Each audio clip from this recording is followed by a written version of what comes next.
चुनाव से बढ़कर कुछ नहीं, अधिकारियों का सीधा जवाब। हाल ही में हुए विधानसभा चुनाव में जो बसों का अधिग्रहण किया गया था उसका भुगतान अभी तक नहीं हुआ है।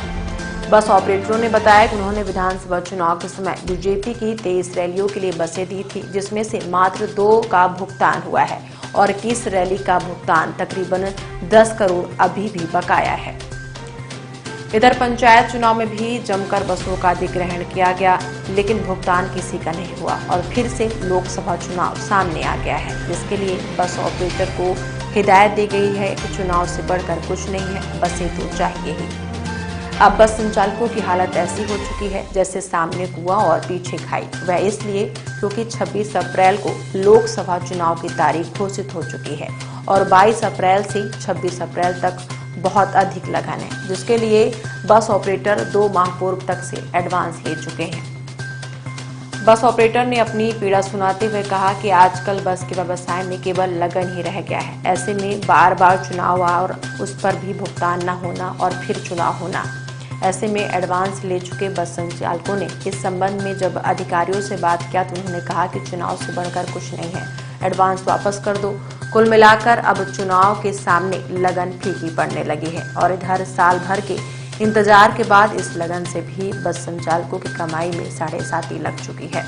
वह इसलिए कि एडवांस तो वापस करना ही है, क्योंकि चुनाव से बढ़कर कुछ नहीं है। इसमें तो हमारा सारा व्यवसाय ही चौपट हो गया है। लगभग हम लोगों को यही रहता है कि साल भर का इंतजार रहता है कि जब शादी बारात हो गए तो जो भी हम लोग साल भर का जो घाटा सहन किए रहते हैं उसको सोचते हैं कि कवर हो जाएगा। अब हम लोगों की अचानक ये तारीख की घोषणा हो जाने से हम लोगों ने एडवांस ले रखा है, बारात बुक कर रखी है।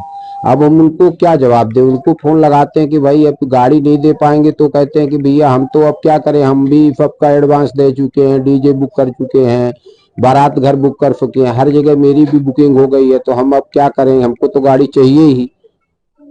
तो बड़ी मुश्किल में हम लोग पड़ गए हैं कि अब करें तो करें क्या, हमारे समझ में नहीं आ रहा। चूंकि अब निर्वाचन भी अचानक हो गया, इसकी डेट अचानक निर्वाचन की घोषित हुई, तो हम लोगों को पहले से पता होता तो नहीं लेते एडवांस। अब चूंकि पहले से एक एक 2 महीने पहले से एडवांस बुकिंग ले चुके हैं तो बड़ी दिक्कत हो गई हम लोगों को। तो अब कुछ समझ में नहीं आ रहा कि करें तो करें क्या। देखा जा रहा है ये 19 से लेके 26 के बीच में काफी बुकिंग है, काफी लगन भी है। कितना फर्क पड़ेगा? अरे हम लोगों का तो सारा व्यवसाय ही चौपट हो गया, कुछ भी हम लोग बर्बाद हो जाएंगे। पिछले हम लोगों ने सरकार की विधानसभा का लोकसभा का चुनाव पहले से ही हमारा पड़ा हुआ है। आपके नगरीय निकाय और सरपंचों का जो चुनाव हुआ उसका भी पैसा पड़ा हुआ, अभी कोई भुगतान नहीं हुआ। हम लोगों ने करीब 21 रैलियां ढोई है, उसका लगभग 10 करोड़ रुपए हमारा बकाया है, उसका भी पैसा नहीं मिला। हम लोग ऊपर टैक्स है, किस्त है, इनका सब बढ़ता जा रहा है दबाव। अब हम लोग कुछ समझ नहीं पा रहे हैं कि करे तो करे क्या, ये व्यवसाय क्या करे। और कोरोना के बाद से हम लोगों का व्यवसाय तो पूरा केवल बुकिंग पर ही निर्भर कर रहा है। पैसेंजर तो अब सेल्फिश हो गया है, स्वयं के इतने सारे वाहन हो गए हैं कि पैसेंजर अब बहुत कम रोड में मिलते हैं। अब जो है हम लोगों का व्यवसाय टोटल है बुकिंग पे ही निर्भर रहता है कि जो बारात बुक कर लिए, कहीं टूर बारात मिल गई, या तो अन्य बुकिंग जैसे भी शादी ब्याह का है, और रैलियों का हो गया तो रैलियों को भी हम लोग विश्वास में दिए कि भाई गाड़ी लाइन में कुछ नहीं मिल रहा है तो रैलियों में भेज दिया जाए। अब रैली में भी भेजे, उसका भी कोई आज तक भुगतान नहीं हुआ। मात्र 23 रैलियों में 2 रैलियों को भुगतान हुआ आज तक में। अभी तक 21 रैलियों का लगभग 10 करोड़ रुपए हम लोगों को बकाया है।